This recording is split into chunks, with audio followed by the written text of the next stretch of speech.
বিসমিল্লাহির রহমানির রহিম। আসসালামু আলাইকুম আমার প্রিয় আপু ভাইয়া আঙ্কেল আন্টিরা, সবাই কেমন আছেন? আশা করি আল্লাহর রহমতে সবাই ভালো আছেন। আমিও আলহামদুলিল্লাহ ভালো আছি। আজকে আমার গ্রামীণ জীবনযাপনের নতুন আরও একটা ভিডিও নিয়ে আসলাম। আশা করি একটা লাইক দিয়ে পুরো ভিডিওটাই দেখবেন, আর যারা নতুন আছেন আমার চ্যানেলটা সাবস্ক্রাইব করে পাশে থাকা বেল বাটনটা অন করে দেবেন, তাহলে আমি যখনই নতুন কোনো ভিডিও আপলোড দেবো ইনশাল্লাহ আপনাদের কাছে নোটিফিকেশন চলে যাবে। তো এই যে এটা গ্রামের সুখ বলতে পারেন। ঘরে যখন তরু তরকারি না থাকে, হঠাৎ করেই আলান পালানি থেকে মানে কেমিক্যাল মুক্ত তরু তরকারি জোগাড় হয়ে যায়।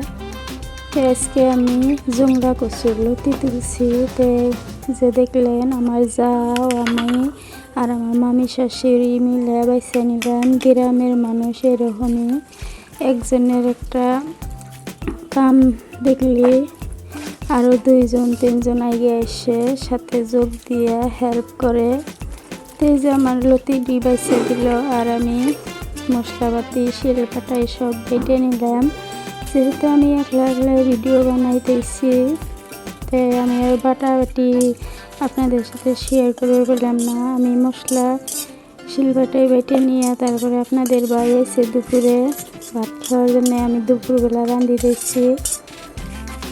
তো করলাম অল্প মোবাইলটা ধরো ভিডিও করে দাও, আমি অল্প করি। আর আমি অনেক দিন ভিডিও দিই নাই।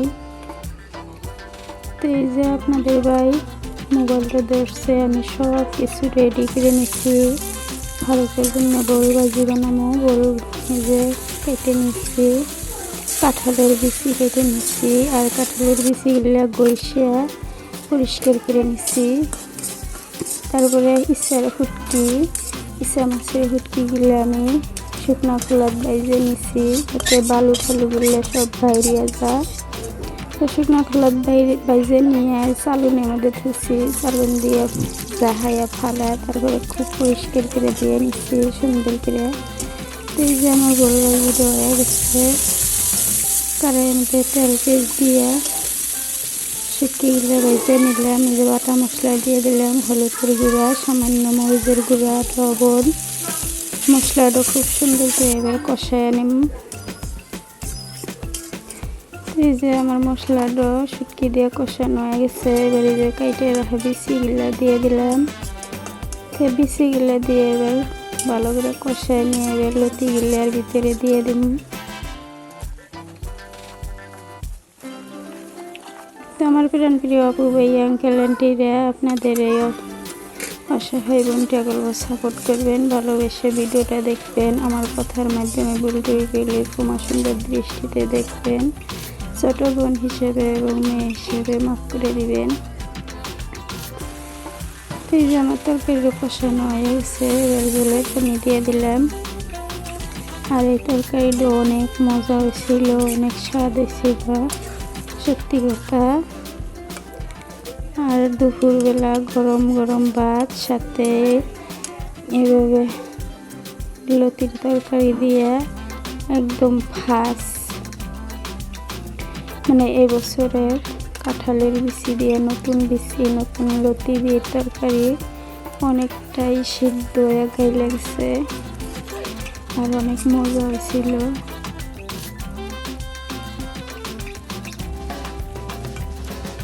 তরকারিটা আমার হয়ে গেছে, আর অল্প পরেই নামায় নেব। আমি নুন টুনগুলো চেক করে নিতেছি। তো এই যে আমার তরকারিটা হয়ে গেছে, এবার বাইরে নিলাম বাটির। যেহেতু দুপুরবেলা সেই রোদ গরম, তাই ঘরে ভাত নিয়েছি ফ্যানের তেলে বসে ভাত খামো। গরম গরম ভাত আরও গরম তরকারি। এই যে একটা তরকারি দিয়ে অনেক তৃপ্তি করে ভাত খেলাম।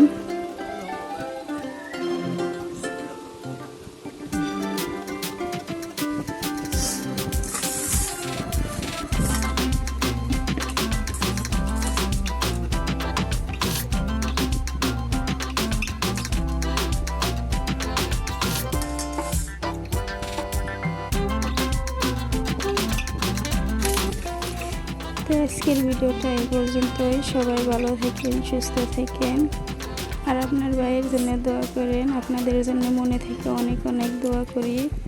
দেখেন কি সুন্দর সিদ্ধ হয়েছে বিসিদ। আল্লাহ হাফেজ। আসসালামু আলাইকুম রহমতুল্লাহি ওয়া বারাকাতুহু।